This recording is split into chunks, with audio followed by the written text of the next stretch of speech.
course, it's beautiful CEO, Miss Jonah. Meron ba kayong similarities na gustong i-share with everyone?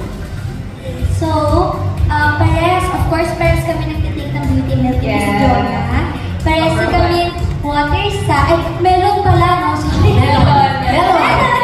At saka, parehas kami CEO. Miss Jonah? Well, naman tingin in light.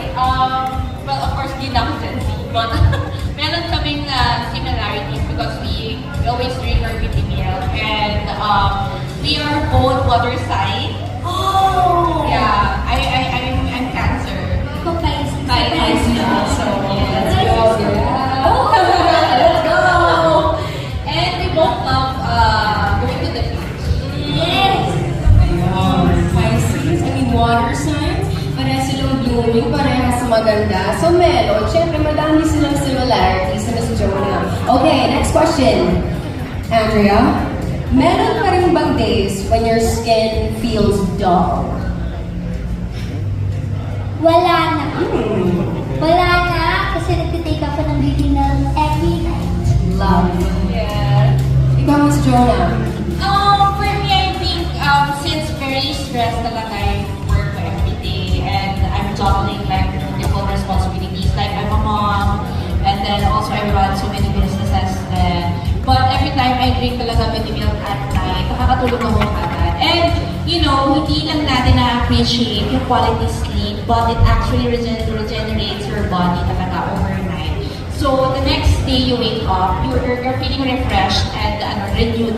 So malaking help talaga si beauty milk. So I think tawag dito, for that question, wala akong dull days for my skin. There you have it. Okay, the third question though. A question that everybody is so curious about. Ano yun? Okay, so, alam naman natin si Andrea, magandang bata, sobrang blooming. Yes, correct. Every single second of every single day. But the past couple of weeks, months maybe, you're extra blooming. So Andrea, melon o wala? Melon bang nagpapasaya sa'yo ngayon?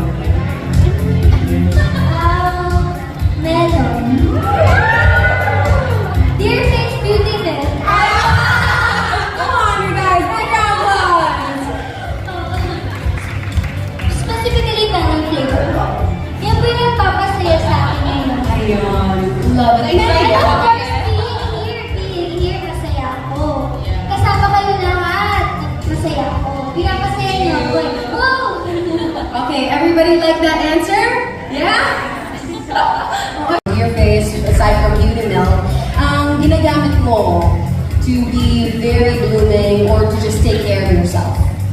Honestly, mas binigyan ko lang po ng importance yung sleep ko and yung pag-rest ko. At ilang beses ko na sinabi, I don't really work out. Pero ngayon po, mas active na ako. Nag-swimming ako. Tapos pinag-Muay Thai lessons ako sa new show ko. Nahirap ako kasi I don't work out, pero it helps me na maging active. So I think nakakadagdag din yun sa self-care ko. Kasi mas nag-move ako. At saka yun, rest. Tapos pagiging active. Tapos hindi ako masyado lumalabas-labas. So mas may time ako na maalagaan ng skin ko. Siguro yun yung nakakatulong sa akin ngayon, other than dito lang. Especially, napaka-init. At saka surrounding yourself lang din with a positive group. Kasi kapag kasama mo yung mga nag-bring out ng best sa'yo, talagang mas gumagana, mas blooming. Exactly. How about you, Miss Jonah? Well, right now, actually, I don't have any exercise routine. Unlike Andrea, sabi ko nga, ang galing kasi she can actually juggle yung kanyang personal life and also yung grabe yung taping niya. Parang everyday nasa taping siya. And luckily, she's here. Right now, actually, I'm trying to do my best to balance my time with my family and also with my work. Kasi actually, I don't, before, I usually get burnt out that fast. Kasi parang nag-work work. But right now, I'm trying to balance everything. Kasi I know that if I am not okay, I cannot work naman and everything comes.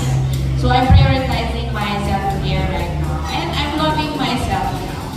Woo!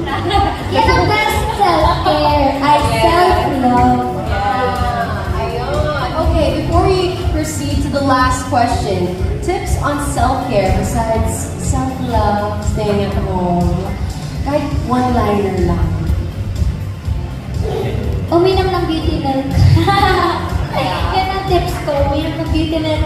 And maging consistent. Kasi ang dami mga, syempre magte-take sila siguro isang glass or dalawa. Tapos magrereklamo sila na wala sila nakikita result, walang effect.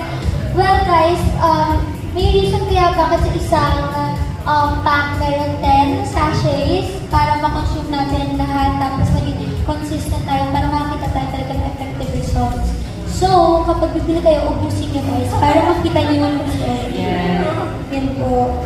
Love it. Tips on how to drink beauty milk, okay? Be consistent, ubusin. Yes. Lahat ng nandun sa lagayan, sa package. Every night, every day. Okay, down to the last question though. We did talk about taping. So Miss Jonah mentioned kanina, oh my gosh, she's been so busy, taping every single day. Talking about big upcoming projects, meron ba kaming maaasahan sa'yo in terms of that? Yes po, meron. So, kung napanood niyo po ang senior high, magkakaroon po, thank you, magkakaroon po ng part 2 ang senior high. Yay! So, it's high speed at sa May 13 na po ito. So, that's next week or next week. Malapit na po siya, mapapanood niyo po ulit si Skylove Cruz at yung buong crew. Lahat ng North Floridians. So, magkita-kits po tayo next week. There you have it, ladies and gentlemen. Welcome to a new era of beauty with Dear